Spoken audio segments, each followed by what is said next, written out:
Hello বন্ধুরা, আজকে আমি চলে এসেছি বর্ধমানের মাতা ভুবনেশ্বরী মন্দিরে পুজো দিতে। যাই হোক বন্ধুরা, সকাল সকাল বেরিয়ে পড়লাম টোটো করে স্টেশনের দিকে। তারপর অটো ধরে চলে গেলাম সুগন্ধার দিকে। সেখান থেকে আমি আমার বন্ধুর সাথে চলে গেলাম মা ভুবনেশ্বরী মন্দিরে।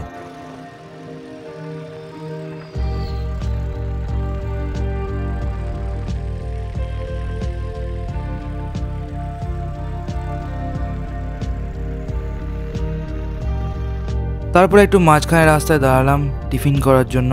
অনেকক্ষণ খিদে পেয়েছে, বাড়ি থেকে কিছু না খেয়েই বেরিয়ে গেছি। তো ল্যাংচা নিকেতনে দাঁড়ালাম, কাকু গরম গরম লুচি ভাজছে। তারপর তার আগেই মাঝে ডাব খেয়ে নিলাম একটা, যেহেতু একটু সময় লাগছিল বলে। ডাব খেয়ে নেওয়ার পর কাকু ততক্ষণে লুচি ভাজা হয়ে গেছে। তারপর গরম গরম লুচি আর ছোলার ডাল দিয়ে দিয়েছে। তারপর গন্তব্যে যাওয়ার জন্য প্রস্তুত হলাম। এটা হলো বর্ধমানের রাস্তা। বর্ধমানের রাস্তা যে এতটা গলিগুজি থাকে আমার আগে জানা ছিল না। তারপর পুজো দেবো বলে ফুলের মালা কিনে নিল আমার বন্ধু, আর আমি একটা পদ্ম ফুল কিনলাম, ভারী মিষ্টি, মায়ের হাতে পরানো হবে। তারপর ফল আর মিষ্টি কিনে নিলাম। কমলা লেবুগুলো বেশ ভালোই মিষ্টি ছিল। তারপর আবার জ্যামের মধ্যে দিয়ে মন্দিরের দিকে রওনা হলাম। এত গলিগুজি, বাপ রে বাপ।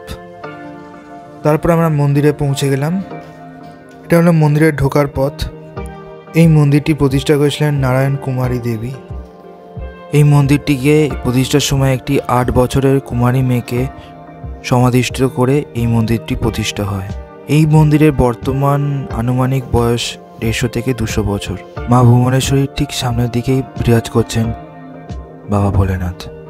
তবে সব থেকে অবাক ব্যাপার হলো এটাই যে এখনো পর্যন্ত কিন্তু এই রীতি মেনে প্রত্যেক দুর্গাপুজোর নবমী তিথিতে অষ্টমবর্ষীয়া কুমারী মেয়েকে পুজো করা হয় ঠিক এই মায়ের মন্দিরে, মায়ের সামনে। দশমহাবিদ্যার একটি রূপ হলো মা ভুবনেশ্বরী, আবার সোনাকালী নামেও পরিচিত। তারপর পুরোহিত মশাই এসে পুজো করলেন এবং মায়ের গলায় মালাটি পরিয়ে দিলেন।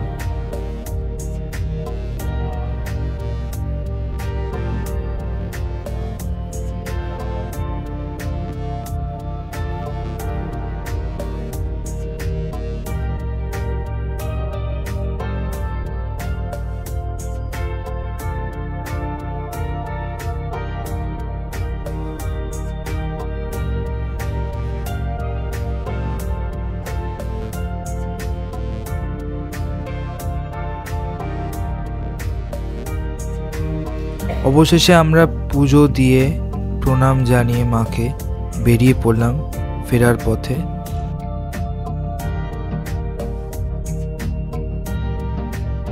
আজকের জন্য এই পর্যন্ত বন্ধুরা। তোমাদের যদি ভালো লেগে থাকে তাহলে অবশ্যই লাইক, শেয়ার অ্যান্ড সাবস্ক্রাইব করতে ভুলো না। এবার আমি বাড়ি যাই, টাটা।